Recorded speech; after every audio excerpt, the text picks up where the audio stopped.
Sayın Tatan YouTube kanalımızın izleyenleri, Türkmenistan gündemi haber bültenimize hoş geldiniz. Bültenimizdeki haber başlıkları: Türkmenistan, İstanbul'a yeni başkonsolos atadı.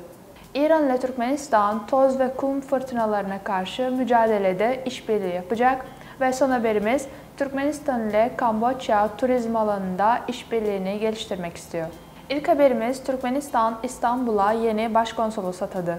Türkmenistan Devlet Başkanı Serdar Berdimuhamedov, Türkmenistan'ın Türkiye Cumhuriyeti'ne yeni konsolos atadı.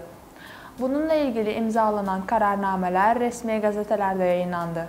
Devlet Başkanı'nın imzaladığı kararname ile Muhammed Nur Övezov, başka bir göreve devriyle bağlantılı olarak Türkmenistan'ın Kazakistan'ın Aktau kentindeki konsolosu görevinden alındı.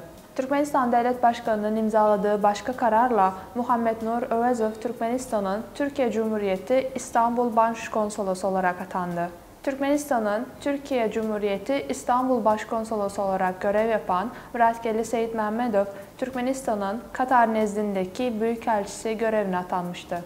Sıradaki haberimiz, İran ile Türkmenistan, toz ve kum fırtınalarına karşı mücadelede işbirliği yapacak. İran ile Türkmenistan, iklim değişikliği nedeniyle son yıllarda sıklığı artan toz ve kum fırtınalarıyla mücadelede işbirliği yapmayı planlıyor.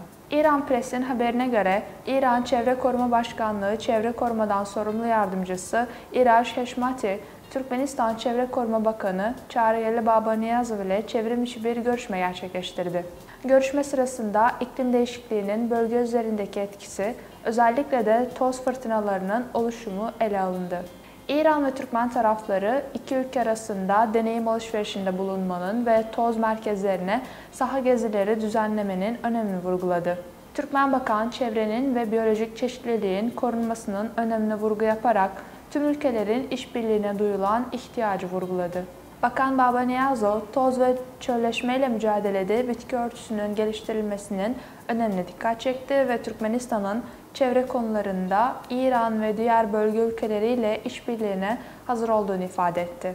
Toz fırtınaları, kötüleşen hava kalitesine, sağlık sorunlarına ve ekonomik hasara neden olan önemli bir çevresel sorundur. Toz fırtınalarına karşı mücadelede İran ve Türkmenistan arasındaki işbirliği bu sorunun çözümünde önemli bir adım olabilir. Ve son haberimiz, Türkmenistan ile Kamboçya turizm alanında işbirliğini geliştirmek istiyor. Kamboçya Haber Ajansı AKP'nin bildirdiğine göre, Türkmenistan özellikle ASEAN'deki önemli bir turizm destinasyonu olan Siem Reap eyaletine doğrudan uçuşlar kurmak olmak üzere Kamboçya ile turizm işbirliğini güçlendirmekle ilgileniyor. Bu hedef, Türkmenistan'ın Kamboçya Büyükelçisi Kuala Lumpur'da ikamet eden Muhammed Niyaz Maşalov tarafından Phnom Penh'de Kamboçya Turizm Bakanı Thong Kon ile yaptığı görüşmede açıklandı. Büyükelçi, Turizm Bakanlığı'nı ve Kamboçya hükümetini pandemi krizinden sonra turizm sektörünün faaliyetini eski haline getirmedeki başarılarından dolayı tebrik etti. Kaynağın bildirdiğine göre Türkmen diplomat, Kamboçya ve Türkmenistan'da iki ülke arasındaki turizm potansiyelini ve destinasyonları daha fazla tanıtmanın yanı sıra dünyadaki yerli ve yabancı turistler arasında farkındalık yaratmak için etkinlikler düzenlemeyi teklif etti. Buna karşılık Kamboçya Turizm Bakanı ise Türkmenistan'ın iki ülke arasındaki turizm işbirliğini güçlendirme fikirlerini destekledi. Kamboçyalı Bakan, turizm alanında işbirliğine ilişkin bir eylem planının uygulanması için bir yol haritası olan bir mutabakat zaptı hazırlanmasını da önerdi.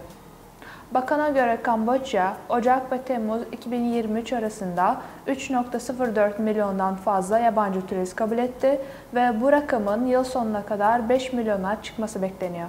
Sayın Atatan YouTube kanalımızın izleyenleri, Türkmenistan ile ilgili Türkçe haberlerimizi atatanturkmenistan.com haber sitemizden takip edebilirsiniz.